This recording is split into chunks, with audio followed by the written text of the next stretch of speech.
知啦，唔係要殺晒我哋啊！快啲啊！有冇人來啊？睇見啦，去邊度啊？去揾佢啊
！Sir, this is her.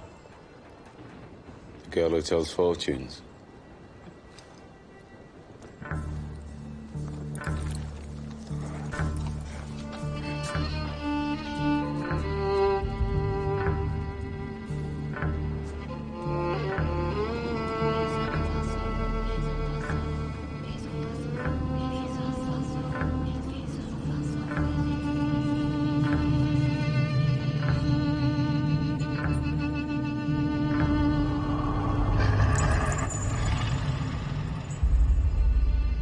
Doing a magic spell to make her win a race.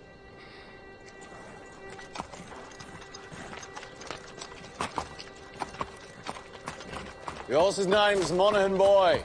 Kempton, 3 o'clock, Monday. You ladies have a bet yourselves, but don't tell anyone else.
Morning, Mr. Shelby.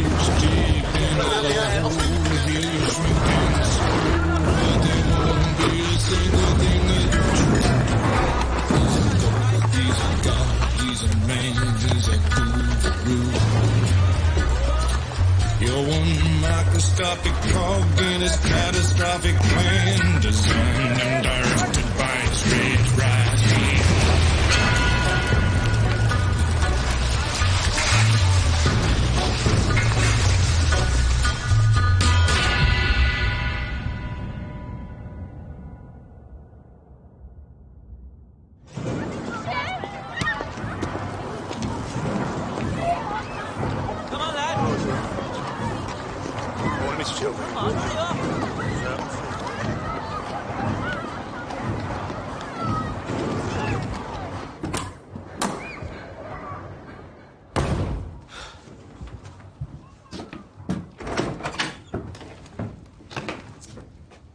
Finn?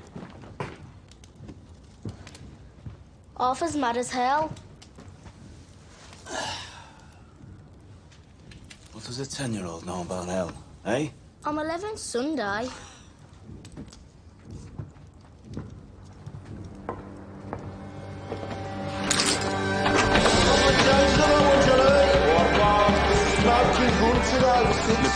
It's your best in now for the 2:30 at Kempton. What we got on Percy Piper? Might be going well in this off, mate. Down to Ford. boy. You want to push that now, mate. Turn towards you.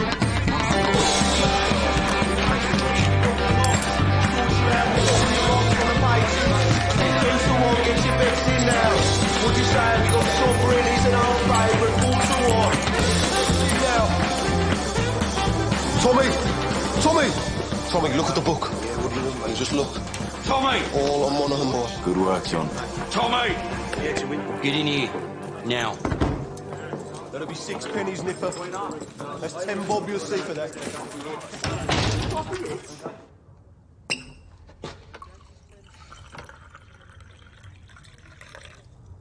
Now, you were seen doing the powder trick down at Garrison Courts.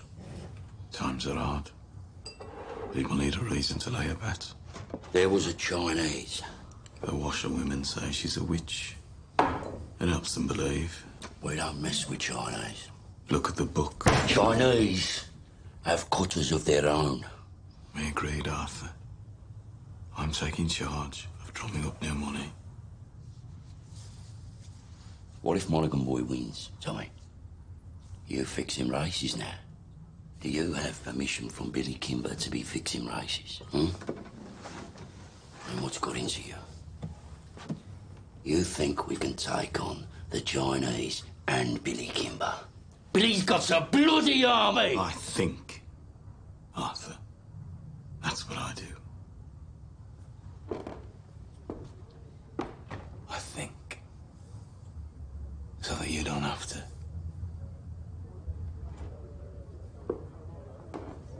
There's news from Belfast. Down from Sunday Heights.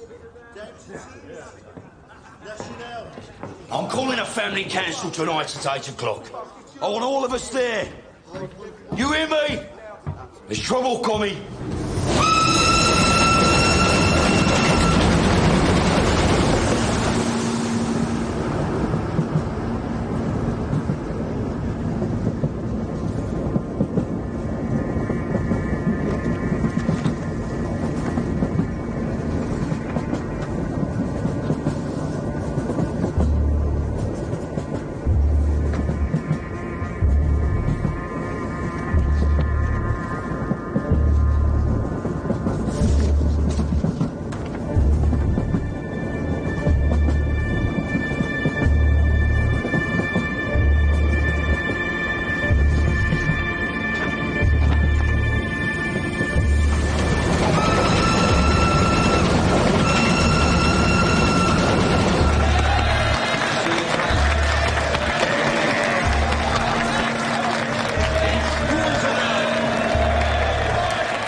Comrades, we're here today to take a vote on strike action. Yes! But before we have a show of hands for that, let's have a show of hands from all those who fought in France, all those who stood side by side with your comrades and watched your comrades fall. Raise your hands. The blood shed on Flanders fields, the sweat of your brows. Who reaps the rewards? Is it you? No. Is it your wives? No. Well, who then? Do they stand among us? No. Or do they sit at home, comfortable, with a full belly, while you scrape to find enough to put shoes on your children's feet? And what is the reward they offer you for your sacrifices made? A fucking cut in your wages. That is your reward. Raise a hand, all those who want to strike.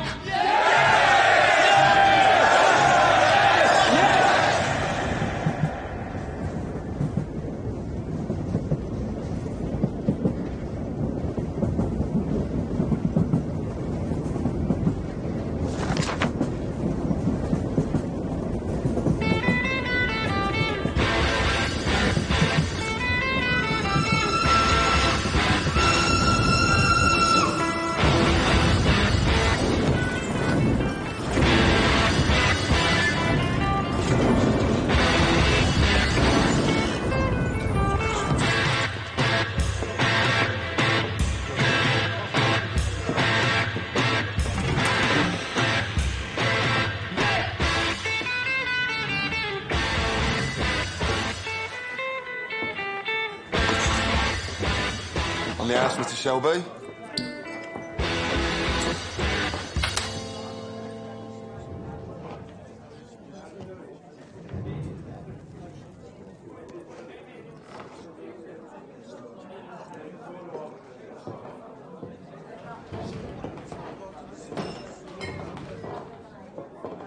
Take a mild. Right.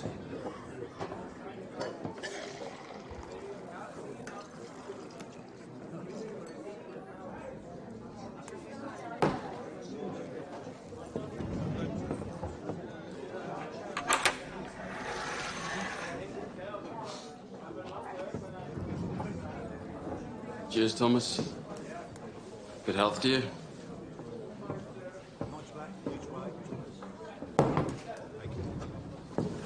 Crown of a prince. Soon to be king, I'd bet. You don't bet. No. These past few days I've been speculating. About what? One of my union comrades has a sister, works in a telegraph office at the BSA factory. She says over the past week they've had messages coming up from London to the brass, from Winston Churchill himself.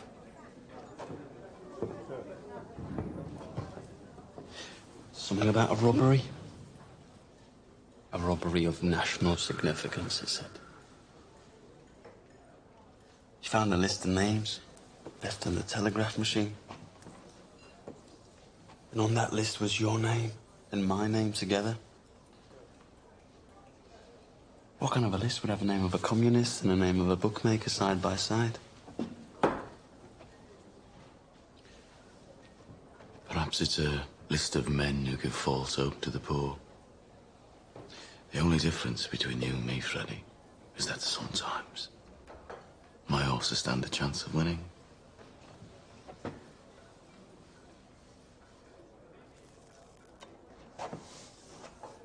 You know, there are days when I hear about the cuttings and beatings that I really wish I'd let you take that bullet in France. Believe me, there are nights I wish you had.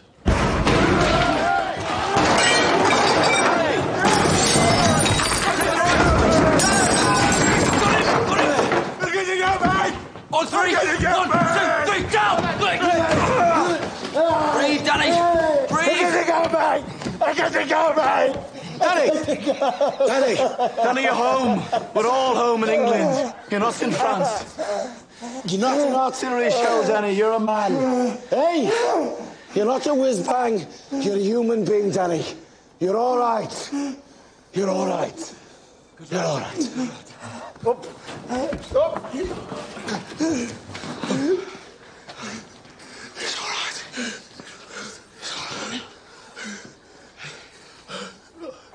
Oh, hell. Did I do it again? You did it again, Danny. You gotta stop doing this, man. It's all right. Oh, God, Mr. Shelby, I'm sorry. It's all right. You go home to your wife now, Danny. And get all that smoke and mud out of your head, eh? Yes, Mr. Shelby. I'm sorry. Go on.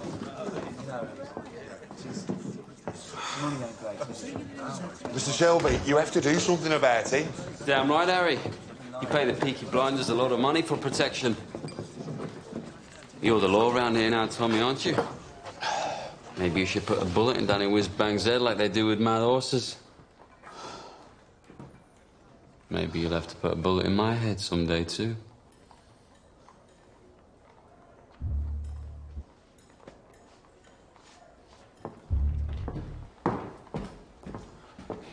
Bring the bill to the Peaky Blinders. We'll take care of it.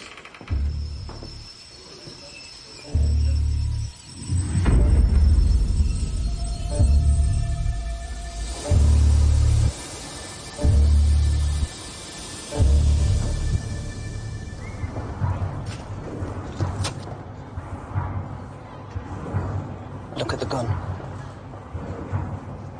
Recognize it? Get up off your ass, you mum-pink pig. Oh, Paul! What the fuck did you do that for? Finn was playing with this afternoon by the cut. It was loaded. Nearly blew Ada's tits off. It must have fell out my pocket. He said he found it on the sideboard of the betting shop, with bullets in it. I must have been drunk. When are you not drunk? I'm sorry. I'm sorry. We'll keep this between ourselves if you swear not to leave guns lying around. Look, now having 4 kids without a woman is hard. But my boot's harder. Now come on, we're late. Right. I've called this family meeting because I've got some very important news. Scudboat and Lovelock got back from Belfast last night. They were buying a stallion to cover their mares. They were in a pub on the Shankill Road yesterday, and in that pub there was a copper handing out these. If you're over 5 feet and can fight, come to Birmingham. They're recruiting Protestant Irishmen to come over here as special. To do what? To clean up the city, Ada. He's the chief inspector. The last 4 years, he's been clearing the IRA out of Belfast.